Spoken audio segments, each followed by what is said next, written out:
who defended last summer his PhD, which is in engineering and water treatment, but has also involved a lot of partnerships around the world on 5 continents, no less. And he was a public scholar during his studies as well. So I'm going to invite Karl to speak. And I'm just going to add to that this is a professional development seminar. So whilst Karl's going to talk about his project, when we get to questions at the end, if you want to talk about how he got to where he is or how he feels about the transition between employment and from university into employment, then all of that's open season and he's prepared for it. Thank you. Excellent. Thanks very much, Vicky. Okay, let's, do people usually hold these or do you clip them on? Clip on, okay. Excellent. No, on the outside.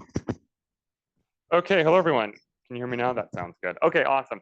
Hi, yeah, my name is Karl Zimmermann. I'm recently graduated from environmental engineering. If you recognize the name Zimmermann, that's because there's been 2 other Zimmermanns in IRES recently. My sister Valerie is currently in the department, yep. And my wife, who used to be Bree Della Savia, now she's Bree Zimmermann, she graduated in 2021. So awesome, yeah, today I'm here to talk to you about water partnerships. And so you might be asking, why did they invite an environmental engineer to do an IRES seminar? And I think the answer is because a lot of what I did was actually looking at the social side of what leads to sustainability in drinking water solutions. Yeah, right on. Okay, so and like was mentioned, I graduated from UBC in the spring, and then in the spring I also started working at WSP as a consulting engineer and a water treatment engineer. So I'm happy to talk about that journey as well. Okay, briefly about me. Oh, there's an echo back here. Okay, there we go. What you have to know about me is I love water. That's kind of the most important thing about me.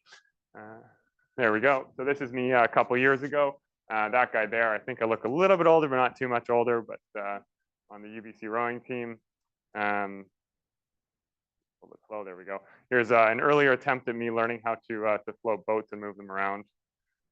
Right on. Okay, so what motivates me to be part of industry in the sustainable development industry is really the connection between water and health. And that's really why I got into drinking water in the first place, is that connection with health.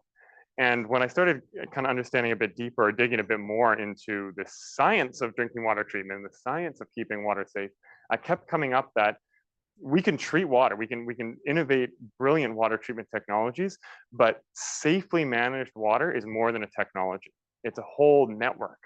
It's a whole solution. It's policy, it's behavior change, it's science, but it's all this other stuff as well. So kind of my interest in this come from the connection between water and health. And I approach that understanding that water's role in society.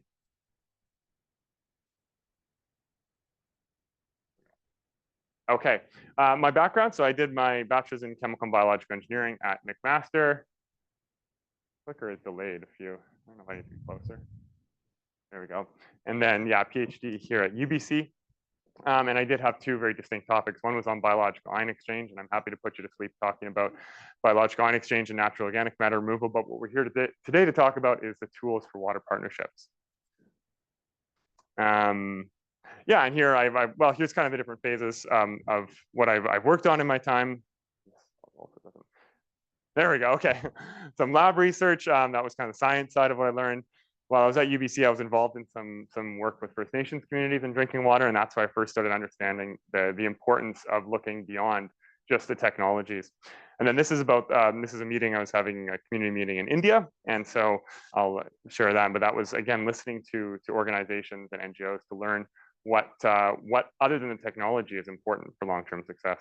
And then that's me last week up in a fly-in First Nations community. We're helping with upgrades to their water treatment plant. All right, so we're going to start our journey today on the tools for water partnerships by talking about the Millennial Development Goals. Anybody familiar with MDGs? Okay, yep, Val's got it, okay. Okay, awesome. So the MDGs came about in the year 2000. This is an initiative by the United Nations. You'll probably know their continuation, which was the Sustainable Development Goals, the SDGs. We'll get there. MDG 7, one of the goals of MDG 7 was to halve the proportion of people who lack sustainable access to safe drinking water and basic sanitation. So this is, again, in the year from 2000, they launched this until 2015. And so what was the response to this goal to half the proportion of people? It was a lot around improved infrastructure. And so improved has a key definition, and there's tables that lay out what is an improved and what is an unimproved source. And improved sources are largely things that you can build. They're boreholes, they're hand pumps, they're concrete water boxes, they're physical latrines. They're basically infrastructure. That's what, well, they're improved infrastructure. So that's great. And under the initial metrics, the MDG 7 was actually a big success. So by the end of the MDG era in 2015, 9 out of 10 people in the world had access to an improved drinking water source. But well into the middle of the MDGs, people started realizing that improved infrastructure does not necessarily lead to safely managed drinking water and doesn't lead to health outcomes. And so when they revised the MDGs ended and they released the Sustainable Development Goals, they changed the terminology to sustainable management or safely managed water. So that's now the new trajectory we're on.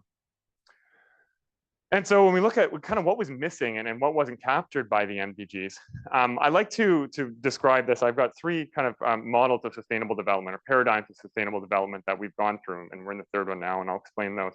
But I think the approach that the MDGs had, which was importing infrastructure, was based on an old time thought that essentially professional scientists know best.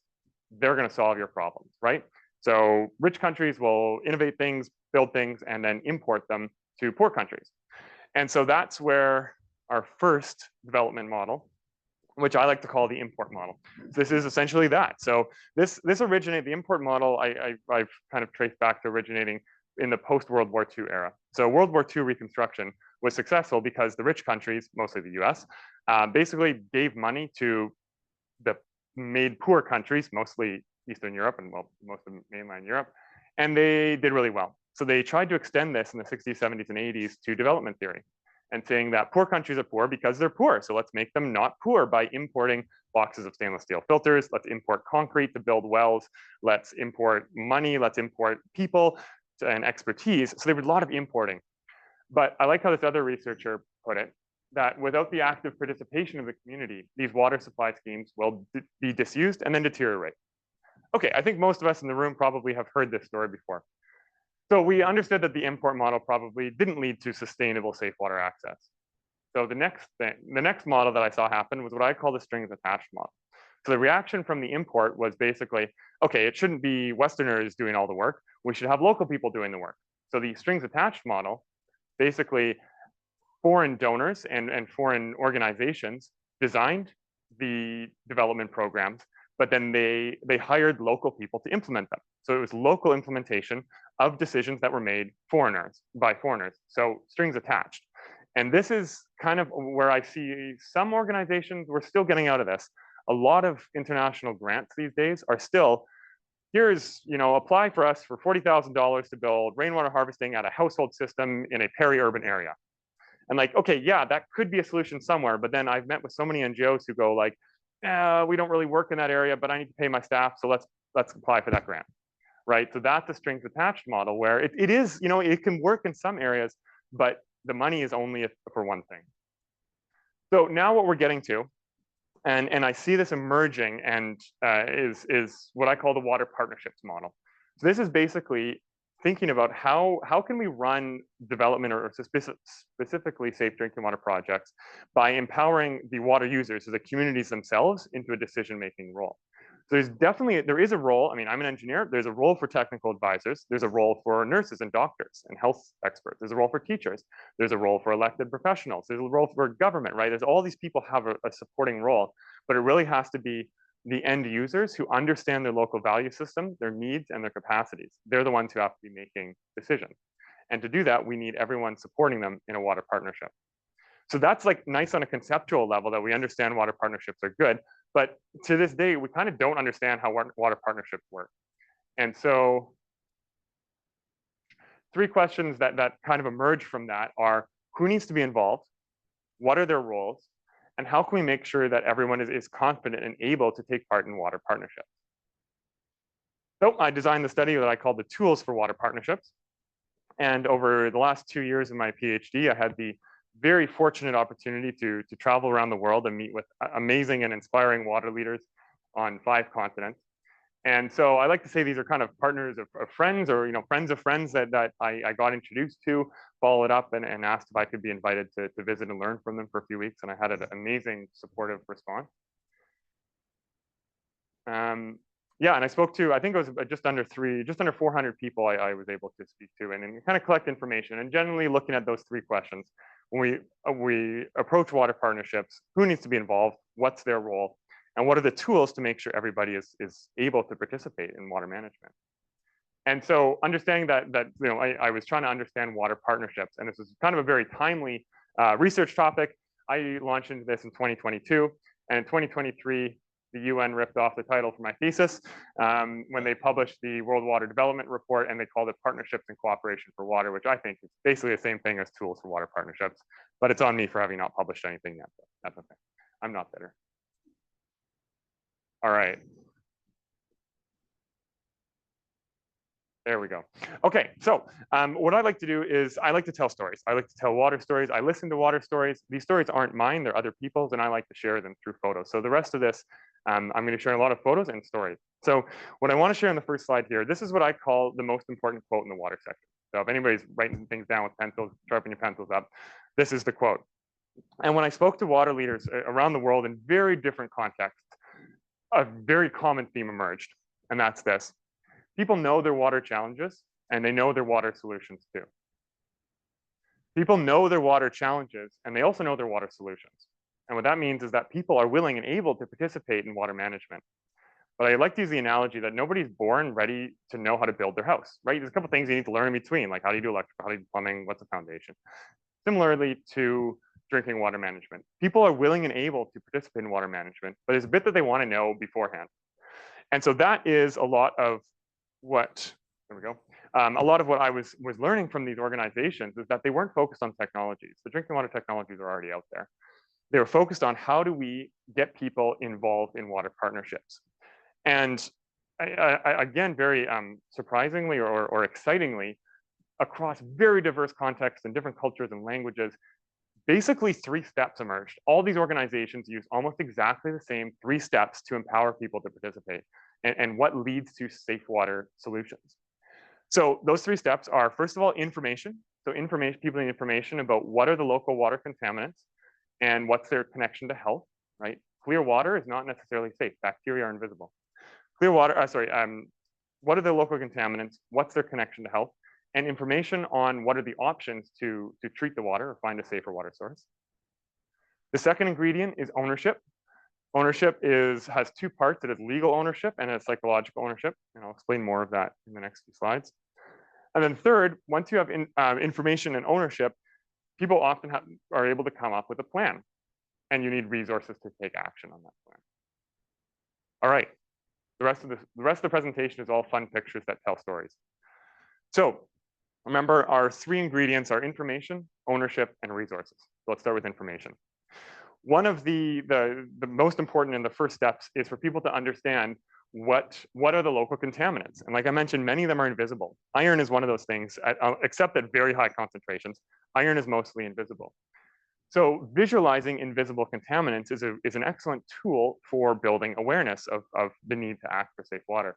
This is a guava leaf test. The glass on the right, the black one, I can't find a good spot to be because the glass on the right side, the black one, that is, so you crush up guava leaves. It also works with mango and I believe papaya as well. And you put them in, and there's something about when you crush them up, there's something in the leaf that precipitates iron. It oxidizes it and it precipitates. Like within like 2 minutes, it's incredible. It turns black. So this family had figured this out because they left a bucket of well water out and a bunch of leaves fell into it and it turned black. Then they used this to demonstrate to other people in their community and said, hey, look, your water is clean, but the reason you have stomach illnesses so much is because it's all this iron. Use this sand filter that we learned about. And then here's the water after this flow sand filter, biosand filter. It's clean. So visualizing water contaminants. Oh, there we go. Another similar idea of looking at visualizing local contaminants. This is Yvonne from Colombia.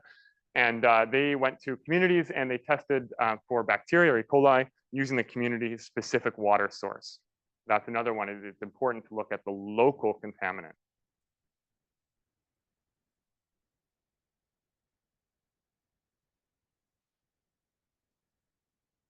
And then the second part that I mentioned was once you understand these contaminants, you have to connect those contaminants to health. So this is in northern India, and where there's lots of arsenic in the water. There's also fluoride, but this is about arsenic. So arsenic leads to arsenicosis, a bunch of very nasty outcomes that are not well understood. One of them is these painful impressions in your hand. They're basically, they attach onto nerve endings. I don't know, won't describe the full science behind it, but they're incredibly painful. But it's not inherently clear that what you think is clear drinking water leads to these impressions. And so connecting that water contamination to health outcomes is another piece of information and important in the awareness frame. Okay, so once people are aware of the contaminants and their connection to health, the second piece of information you need, calling this 1B, is what are the options? What can we do about this? Should we do household level treatment? Should we do community level treatment? Do we need pipe water? Do we need chlorinated, right? What are the options that are going to protect my family? And something that people talk a lot about is really wanting live demonstrations of equipment. This is actually a project that I was working on in southern Madagascar. This is a very early iteration of a passive solar distiller that we had there, and we just kind of were scoping it out with the community. And what do you think about this? Will this ever work out? What would you concerns be? But live demonstrations is a tool that people want to know before they agree to a solution. Oh. Other information, go backwards, there we go. Other information that people can use. How does water get contaminated in the first place? This goes to source water protection. Here's a mural in also Madagascar that's kind of explaining that open defecation can lead to contamination of your rivers and your drinking water sources. And this one's about humans, and they kind of see the flies on there. If anybody knows the F diagram, the fingers, flies, food, fluids, fields, are the 5 ways that you can get contamination in drinking water. Yeah, and so information on how water gets contaminated, and then the follow-up to that is how can you protect drinking water? This is all about the information, that first ingredient, information that's used. I think it's the final example I have for the first step, the information. And so when you think about who do people trust? So who should this information be coming from? Should it be coming from a tall white guy from Canada? Probably not, right? People trust their neighbors, their family, and usually their nurses and doctors and their teachers as well, right? A very small knit community. So when you're trying to build this awareness and share information, who should be delivering that information? Well, one of the best people to do that is neighbors and family members. So you can go to a community and look for the early adopters. So this woman has been using this is an iron filter, and you can see that the top jug is stained orange and the bottom one is not. So she explains this, and she actually brings this filter. The NGO hires a car to bring her to other communities because she wants to share this information with other families. Okay, so that was information, which was the first ingredient to sustainability. The second one is ownership. I talked about legal ownership and psychological ownership. Legal ownership relates to actually like legally owning and maintaining whatever the infrastructure is. Psychological ownership is a lot more difficult. So psychological ownership relates to owning the challenges. This is our community. We don't have safe water. It's our responsibility to fix it. That's the challenge. And then owning the solution. So right from the beginning of it's our problem, and we're going to do something about it, and we're going to be responsible for investigating options, deciding on what we want to do, setting up a structure, right? Owning the whole process for safe water. And participation in community meetings is very important. And so this is a meeting this is actually, well, it was kind of a forced meeting. They're all waiting in line in southern Madagascar to fill up their jugs at the rainwater harvesting kiosk. And so it's an opportunity to chat every morning. And that day I was introduced to them and we talked.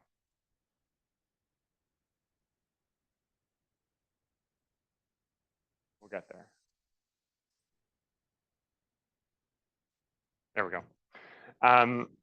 Looking at who has responsibilities, this kind of actually starts working towards the legal side of whose responsibilities are whose in a water partnership. Who owns it? Who's doing maintenance? Who's doing water quality testing? So establishing different partners' roles is an important to be clear very upfront so that everyone's on the same page and there's no surprises 6 months into the project where something fails and we're like, well, we thought you were going to fix that, but we don't have a budget for that. This is in India, and Gautam is explaining, just having kind of a check-in with these gentlemen who are on the water committee. Similarly, here's Balmukunda from Nepal, and who's also meeting with the water the water committee in Chopra in Western Nepal. And yeah, again, kind of explaining how this is a new one. I think they had just set it up about 2 months before I got there, this water management committee. And they were again going over the memorandum of understanding, which established roles and responsibilities, and both that, yeah, the legal ownership and whose responsibilities for what. Financial contributions, this is one that people often hear about, and there's actually kind of competing research on whether or not financial or even labor contributions do lead to an increased sense of ownership. Sarah Marks out of EVAG in Switzerland did a lot of work on that. That's quite interesting if you ever want to look that up. But that's one of the things that a lot of the organizations do is make people pay for water. I mean, you need to run these systems, people have to pay tariffs, and that's just the end of the day. And I actually found that people weren't too upset. If they were receiving good quality water, there's a price they're willing to pay for that, as long as they know the value for their health.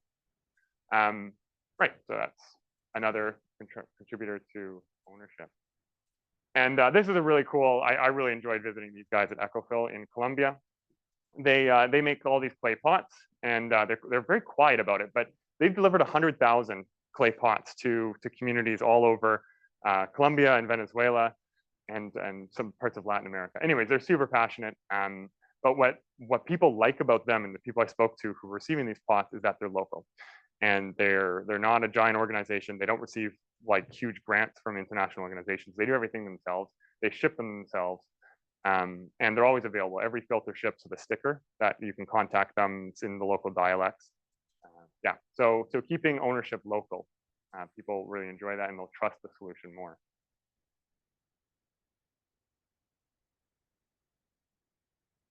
All right, the final ingredient. So we had information, we had ownership, and the final ingredient is resources. So of course, resources means financing, as we discussed earlier. That's a contributor to ownership. Financing lets you put solutions into practice. So this is a drinking water treatment plant in the hilly areas of near Cale in Colombia, Versailles.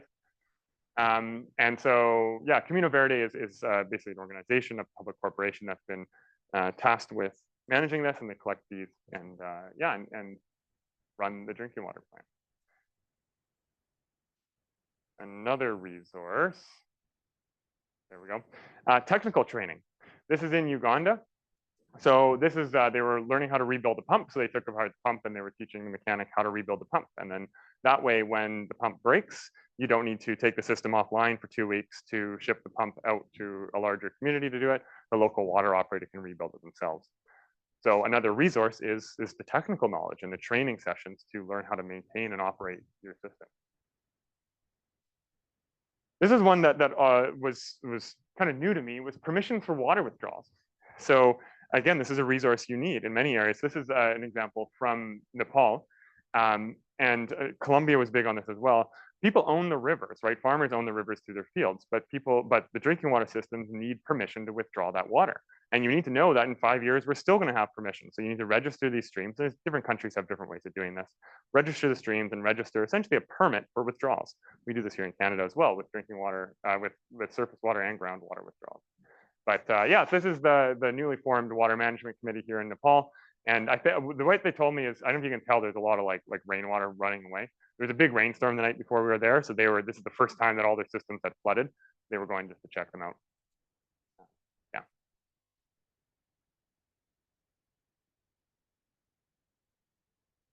Do one long hold of the button. Similar to one of the examples was workshops to train mechanics. Another one is training people on on how to build wash infrastructure. So this is in Madagascar, and the organization Tatirano, who I'm very good friends with and like to go visit, they had figured out basically how to make these calabash or ferro cement 2,000 liter concrete jugs. And so it's very expensive to get plastic containers there, like really expensive. So they had figured out how to basically locally make these by hand in about 3 days. And they're the first organization to be able to do that in the country, and in East Africa also. Now they're like getting asked, how did you do that? Can you come train us? So this is one of the training sessions that they were running for their internal staff. They were training their own team. Water quality testing. This is Gloria. She's from the organization Get Water Uganda. And yeah, there we go. Another resource to implement solutions is water quality testing, which is actually not super easy to do. Like E. coli testing, you actually need a bit of infrastructure. You need to know how to interpret it. You need the supply chain to get those. that's something that NGOs or especially government ministries can contribute. Another one of the resources. And then finally, management training. And this is kind of the most important. We talked about the most important thing to long-term success is having sustainable management. Well, here is a water management committee, also in Nepal. But all the water management committees around the world that I spoke with kind of all said the same thing. They're happy to manage this. Remember, people know their water solutions. They know their water challenges and their solutions. They're happy to do this, but they need to know bookkeeping, financial transparency, right? If we're collecting fees from everyone every month, every household, people are going to stop paying them if they just think that that's going into somebody's pocket. These committees say, teach us how to be financially transparent. How do we build trust in people? How do we sign a contract with the plumber, right? Do we have a contract template? There's a bit of information that can go on and that can be delivered to the water management committees to help them set up and kick off their water management.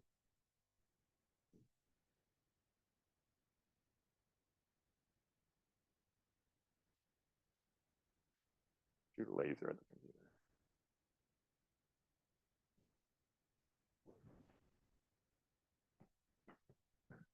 computer. Okay, great. That was a lot of stories, wasn't it? A lot of pictures. I can go back to any of them in this. But I'll summarize here. The 3 steps that we learned are important for the sustainability or the long-term success was information. That was, what are the local contaminants? What's their connection to health? And then part B was, what are the options here? Can we protect our water source? Can we do a household treatment? Can we do a community level treatment? Information, ownership, legal ownership, memorandum of understanding, legal ownership of who's responsible for what, and psychological ownership, that this is our problem and we're going to solve it. And then finally, it was resources. And the resources category was a lot larger than I was expecting. There were so many resources that could be useful. But really, what I found is the resources, that was the focus of the import model. If we relate back to the 60s, 70s, 80s, all the way up to still today, people are importing resources, whether that's concrete, whether that's money, whether that's importing training courses, you're importing resources.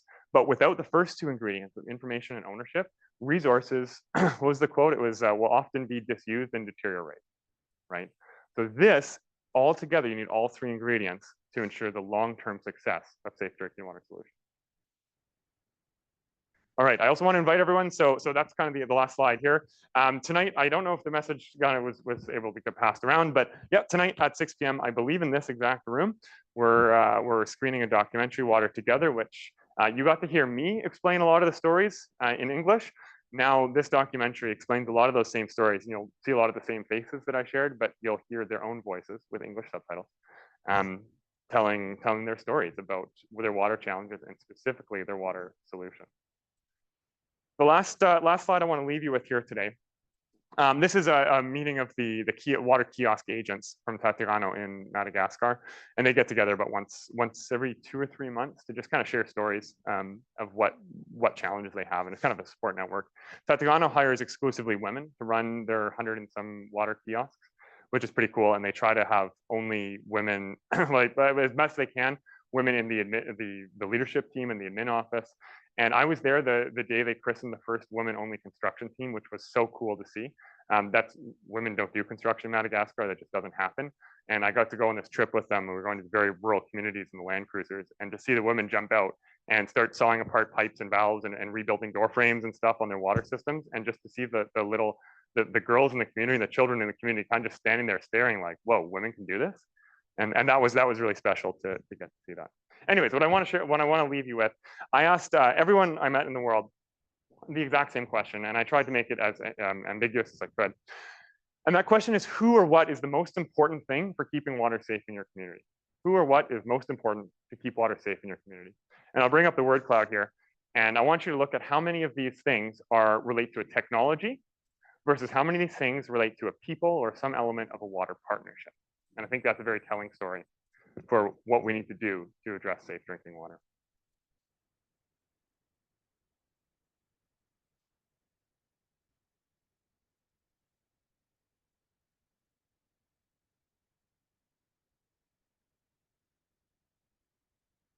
Actually, I can just leave it on that slide. The next one's just my name again. Excellent. Thank you.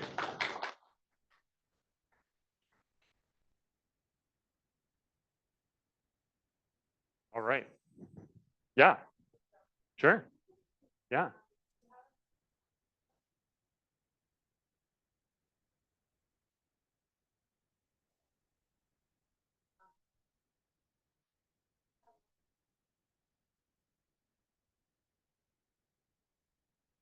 Yeah. Okay. So the question, I remember to repeat the question. Here we go. So the question was, what are the success stories? And I think a lot, many of the cases I went to were success stories. So let's think about the mango leaf test or the guava leaf test to detect iron, right? So that was a situation. So that was, I don't know. Let's go to slide 15. Maybe that'll be the one. Ooh, I'm close. So this one is, oh, there we go. This test, yeah, so this family figured this out. I don't know if they actually had help. They told me they figured it out by leaves falling into their bucket. I heard this is in Nepal. I heard basically the same story with mango leaf or guava leaves in India. And there's some news articles, but no science I could find on this, but I'm sure it's out there. Anyway, so these people figured out this tool for visualizing invisible contaminants. And in both cases, in Nepal and in India, both of these people, they happen to be entrepreneurs. And so they started up, they learned about biosand filters. Anybody know what a biosand filter? The head nods. Okay, so biosand filters, generally they're at the household scale. They're about a foot by a foot, and I think they're 1.2 meters tall, something like that. And they have a bunch of sand, a little bit of gravel, and basically just a bunch of sand. And it's a slow sand filter. And you can add rusty nails into the top of it, and you can actually get co-precipitation of iron and arsenic on those nails. So it's actually a very powerful drinking water tool, and it's just a bucket of sand and some rusty nails. Anyway, so this family, along with the same story in India, they wanted to do something about the iron in the groundwater that they had. So they were testing these biosand filters out, and then this is the water that came out. They poured this glass for me. The biosand filter is like right off screen here. And so then they started showing this test to people in their community. And what they told me is that 70% of the people in their community of about 10,000 people now have one of these exact household biosand filters. So by seeing this test, I mean, there's a lot else that went on. There's a support network, and there's a actually, well, what emerged was a biosand kind of information network.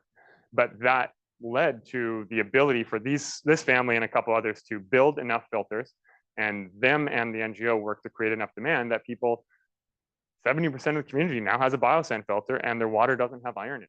I think that's an excellent support or success story of using information. And then, I won't elaborate further on the ownership and the resources that went into that. But yeah, I mean, many of these examples were successes.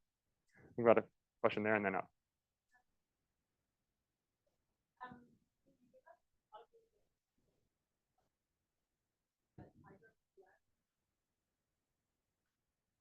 Yeah. Hmm.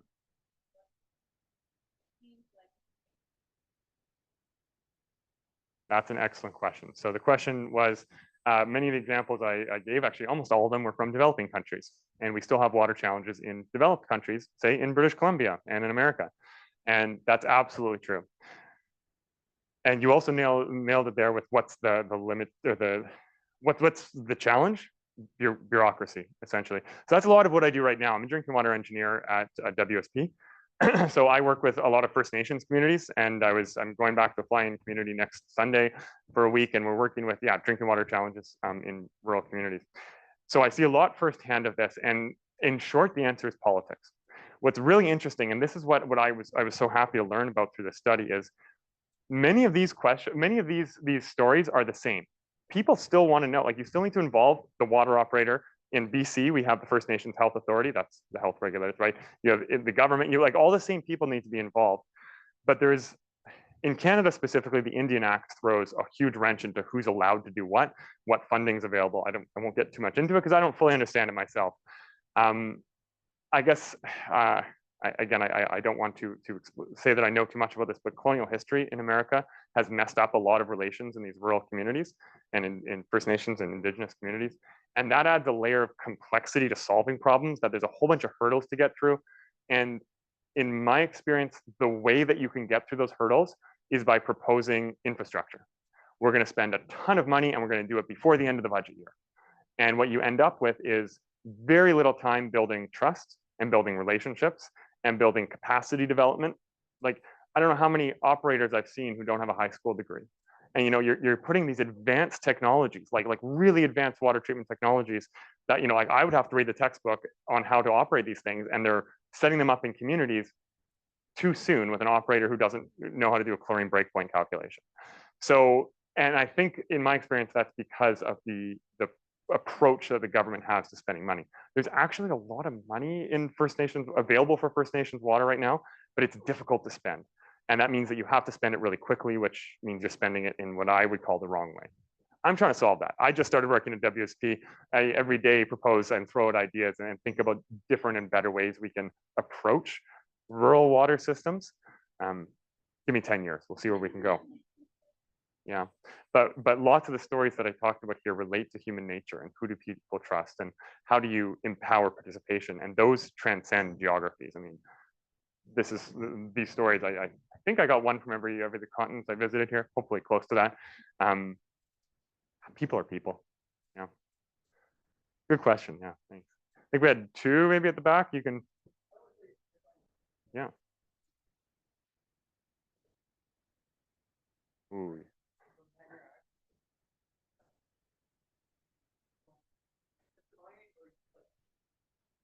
Ooh.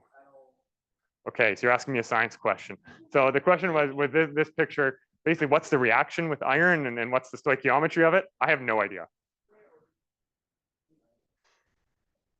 Yeah, you know what? That would be a great study. Does anyone in IRES want to do a study on the colorimetric properties of iron precipitation using tropical fruit?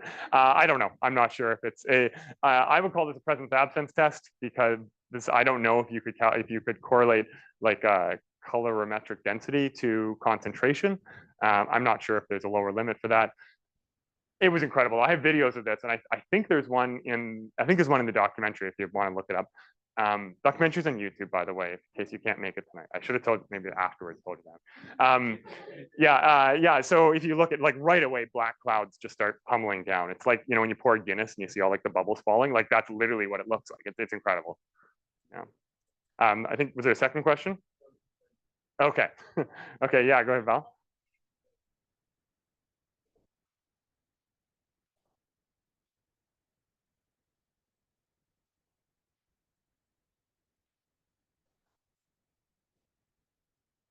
Yeah. Okay. Yeah. I mean, well, that's the health outcome, right? So this is when we talk about information. So the first step, right? Our first ingredient here was, and what this is talking about, is information. Information is awareness of what are my contaminants, visualizing them. The second step, once people see, holy crap, that's what I'm feeding my kids, this water, what the hell? Then they say, okay, well, what can I do about that? So in community-led total sanitation, on the sanitation side of things, we call that's called triggered. That's a triggering step. Once people are triggered for action, there's some negative connotations to triggering and how that's been applied through the CLTS approach worldwide, but that's a triggering step. So the first step is awareness. The second step is information. Yeah, so awareness and then education on what can I do about that? What are my options? So that's, I think, what you're getting at is what are the contaminants? What's their impact on health? And that's an important category. I mean, when you do it like this, it's pretty obvious. No one wants to drink that, right? But some other things, you need to connect the contaminants in water to health outcomes. The arsenic, for instance, with those, it's causing cancer. It's causing old people to die young. And you're kind of like, that's a very difficult connection to make because the water is perfectly clear. And then once people are triggered or aware of what the challenges are, then they say, well, what can I do about that? And that's where the part 1B comes in, of education on what are the options. Is it a household biosand filter?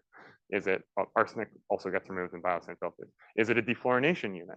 Is it finding a new water source? Is it preventing farmers from using fungicides that contaminate our rural waters in Colombia, right?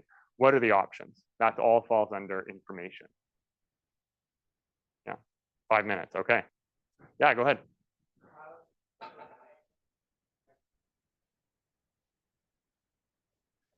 Okay, uh-oh. Yeah.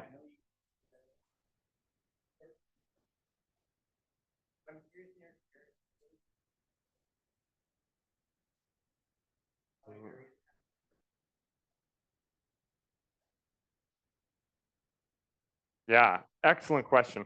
Let's go to the final slide. Scroll faster here. So, okay, so right, so the question was around source water protection and how common is it and what are the resources that are provided for source water protection? Right in the middle.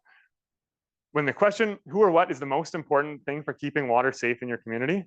The most common, actually, it's in a light color here, but this one was by a couple. This one beat Water Management Committee. Protect source water quality. People are very aware. Now, okay, so the bias here is that I was talking with communities that had already had interventions, right? I was meeting with NGOs and they were introducing me and I was discussions with their communities. So these communities had already been through these programs. But regardless, after awareness campaigns, protecting source water quality was on the top of everyone's mind. So I mean, that's a very location specific. So I gave the example in Colombia, there's fungicides. I don't actually know how significant that was. A bunch of people in the local, the community action board were telling me about that they were mad that these foreign farmers were growing avocados with fungicides. A lot of people talk about mining operations. A lot of what people blame is things that they're not benefiting from. That happens around the world. I mean, we do that here as well. Yeah, the ways to protect that, I mean, it's hard to tell an avocado farmer to get out, but what you can do is say, hey, let's chat about your impacts on our drinking water quality. And, you know, what can we do to protect, to give you enough water? Can you not use fungicides? Can we divert your runoff water so it doesn't affect, right? It's conversations a lot of the time.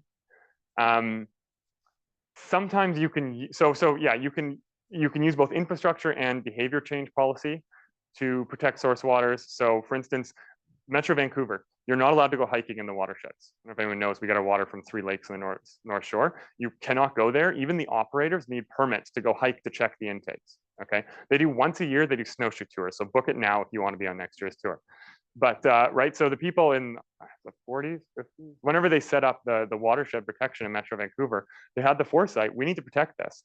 And awesome setup, really good forethinking there. But that, you know, that's what they went through. A lot of communities got their water downstream from another community. In India, that's particularly the case. There's different challenges there of, you know, trying to teach people not to do laundry upstream or not to use dynamite to fish upstream of you. That came up a couple times. It sounds funny, but drinking dynamite. Yeah, so a lot of times it's discussions. You can use some infrastructure to protect water, but often it's preventing contamination, which is difficult to do. I mean, somebody has to give up whatever they're doing. Yeah. Thanks for the question. You have a question as well?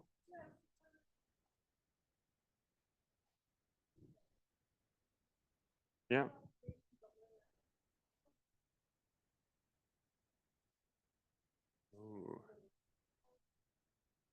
Ooh, excellent question. So the question was, are household level interventions more successful than neighborhood or community scale schemes?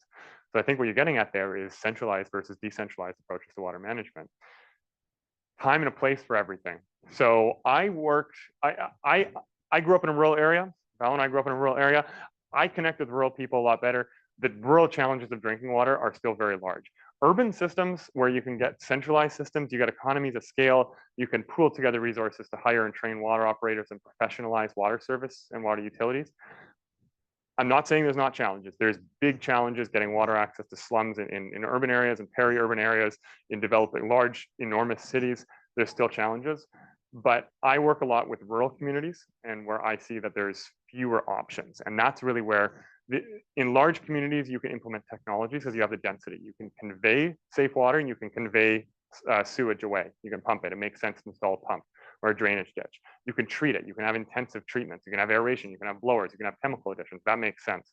In rural areas, you don't have the economies of scale and you don't have the knowledge base and you don't have the hours of the day for people to spend managing their water. So that's where kind of the more creative technologies need to come in, but that's where especially the social impacts need to come in and who's your support network. Can we pick a technology that's low maintenance and successful, but can we also pick a technology that is easy to understand and easy to operate? Right. So for instance, remember that desalinator box I showed you that we were doing in Madagascar? The way we were explaining it that day, that was a UNICEF Water Day event they hosted in the middle of the desert. We were explaining that as a water cycle in a box. Basically, it gets really hot, evaporates water, hits the glass, condenses into rain, and falls back down. You collect it, right? So people can understand that that's a water cycle in a box, much better than you can explain like charged particles in a reverse osmosis membrane. So Yeah, anyways, so, okay, back to your question, which was centralized or decentralized or solutions. I work a lot in decentralized solutions. I find that personally a more interesting challenge. I shouldn't say more interesting. I just worked on that more off. That's my background. So yeah, a lot of solutions, household level solutions can be successful, but you need that awareness. You can't just drop filters off, and even if they're well made by German engineers and they're stainless steel, and you say, don't worry, you'll last 10 years. They last like 4 months, and then someone kicks them over, or the kid puts them in their mouth and chews them off, or right, something breaks. And if people don't know the value of that tool to protecting their health, then the systems just get disused and deteriorate. So it's about building these partnerships. Yeah. Anyone else? I think we're approaching the end here. No more time left. There we go. Excellent. Well, thank you, everyone. Thanks for the questions. Yeah, it's been a pleasure. Come to the documentary tonight. Oh, I can't get it, but yeah, 6 p.m. Oh, there we go. There we go. Awesome. Yeah, thank you.